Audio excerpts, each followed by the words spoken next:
بعد پیشین در یک معرکه حضور داشتیم. یک برادر حاجی، برادر مسلمان سوال میکند که دومولا در جای کار بند میشویم، نماز پیشین عصر قضا میشود، وقت نمییابیم، یگان روایت هست؟ ما گفتیم برادر روایت نیست. این الصلاة کانت علی المؤمنین کتابا موقوتا. خداوند این نماز برای مسلمانان فرض وقتی گردونده است. میگه نشید، جواب شما نشید، مقصد مرا قانع نکرد.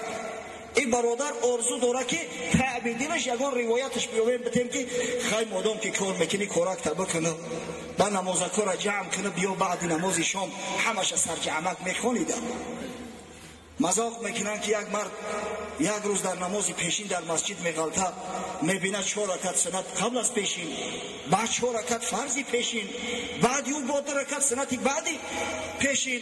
میگه سبحان الله، این ما خیال میکردیم که پیشینش 4 رکعت نماز قضایی بعد شام این قدر روز بود است. کو یک عمری مدید نماز پیشین قضا میکرده است بیچاره و بعد شام میخونده است. ببینه حاجی چی جواب میده؟ نشی یا اللهی بزرگ. ببینه وقتی که کار مونه از نمازی که روشنی به چشم پیغمبر صلی الله علیه و سلم است بالا میگذاریم، دیگه چی جای دعوای محبت، چی جای نعره زدن، چی جای اشک دیده ریزوندن؟ خوب اندیشه کنید. این سخن برای چی میگم؟ وقتی در خلوت ششته کلاهتونه در پشت قاضی کنید، خوب اندیشه کنید که رسول الله صلی الله علیه و سلم چقدر دوست می‌داره.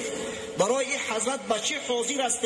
ایمان تو معلوم میگردد، درجه ایمان تو، ضعف ایمان یا قوت ایمان برای تو 100% معلوم میگردد.